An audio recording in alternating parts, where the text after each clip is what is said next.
Hey guys, and welcome to another episode of Let's Max Warframe. Today we're going to be taking a look at a new grenade launcher released in update 16.4, the Tonkor. Now, as I've said before, the Tonkor is a Grineer grenade launcher and is another Grineer weapon that is based off a weapon that is instantly recognisable, the M79 Thumper.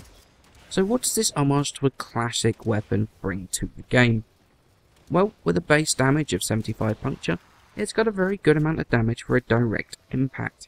However, the most damage comes from the secondary damage from the launcher and the explosion of 325 pure blast damage, which is the lowest in terms of the explosive weapons. So if it's got the lowest explosion damage per shot of any of the explosive based weapons, what's got people so excited? Well, that can be answered pretty easily. The 35% critical chance and 250% multiplier makes this weapon hit like an absolute truck when modified for crit, especially since the crit doesn't just affect the direct damage but the explosion as well, which is absolutely insane. And when combined with a mod like Firestorm, then the range that the explosion can affect is absolutely devastating. But there are two features to the Tonkor that really set it apart from the other explosive based weapons. Firstly, a thing that is different to all the explosive weapons is the fact that you actually get an aim assist on the screen to help you understand the actual arc of the grenade and to help you aim your shots, which is something that no other weapon has had so far. In addition to that, the grenade explosions will launch you and your allies around, allowing for old school grenade jumps, making the weapon a ton of fun to play with. Now obviously it does have its drawbacks. A 2-second reload with a 2-round clip can make the weapon feel slow to use, and really does mean that a reload mod is going to be insanely useful on this. In addition to that, the grenades are so bouncy it's unreal. So if you miss your target, the grenade can bounce around quite a bit before it comes to rest, and with a timer of about 5 seconds, it's easy to forget about a grenade that you missed with, only to accidentally launch yourself into the air on it a little bit later. Also, the fact that enemies that are so close to you, you are going to launch yourself when you hit them, and it can make it so you accidentally launch yourself into the air quite a lot. Although let's be honest, that's not the worst thing in the world. If it was a penta or an ogres, shooting an enemy too close to you is just going to straight up kill you. So while it might be a bit annoying, losing a revive is way worse than just accidentally launching yourself occasionally.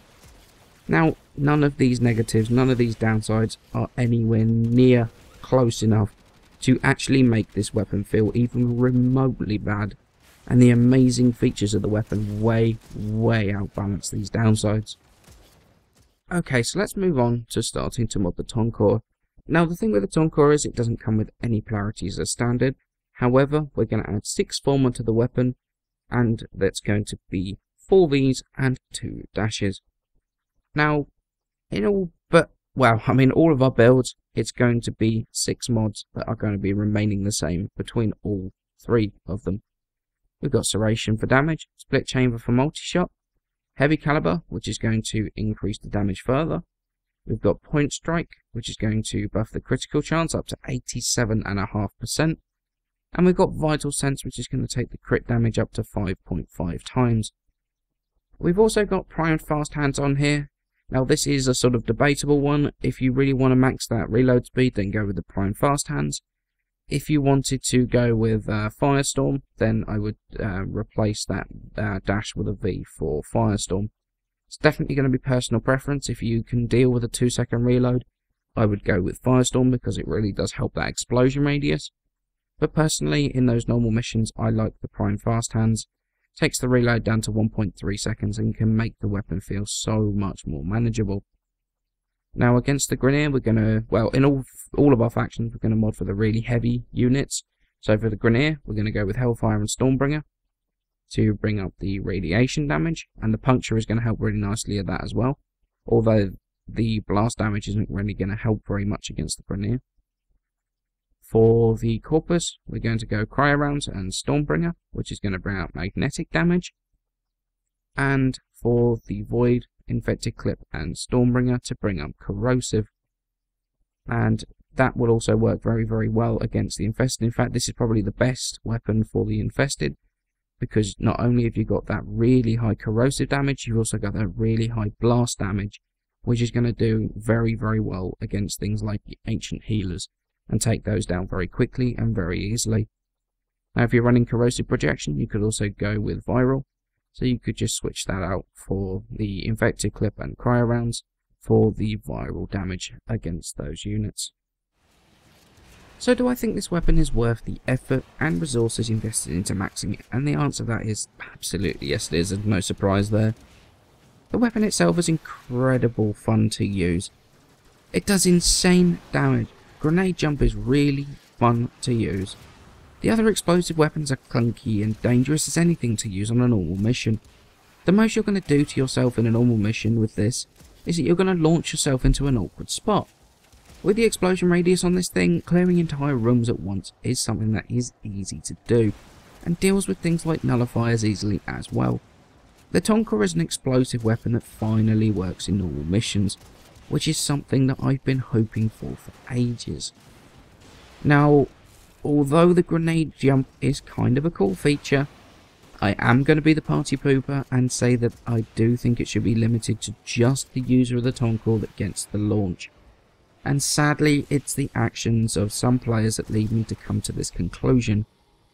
While playing this weekend, I got into a whole bunch of groups that were using the Tonkor to just straight up troll the whole group. I saw 6 people lose revives because people were deliberately trolling with the Tonkor and launching those that were trying to revive. And I saw another 4 lose them to just accidental grenades being too close and launching the guys reviving. Getting launched randomly because of a missed grenade on the ground that you didn't see, I mean, that might be annoying, it might be frustrating, but to watch people deliberately costing teammates revives, I mean, even deliberately or accidentally, it's really annoying to see, it's really frustrating, and sadly, those that use the weapon properly will lose out, but it is something I really do feel needs to be done. So in essence, insane damage, insane crit, and a grenade jump at the expense of a 2-round magazine. The Tonkor really is a lot of fun to use and is one of the top weapons in the game, far outclassing every other explosive weapon by a long, long way. It's worth the former, and it's worth the time and the resources invested into maxing it. As always guys, many thanks for watching. Please remember to leave a like and subscribe, it helps me out a ton, and I shall see you in the next episode.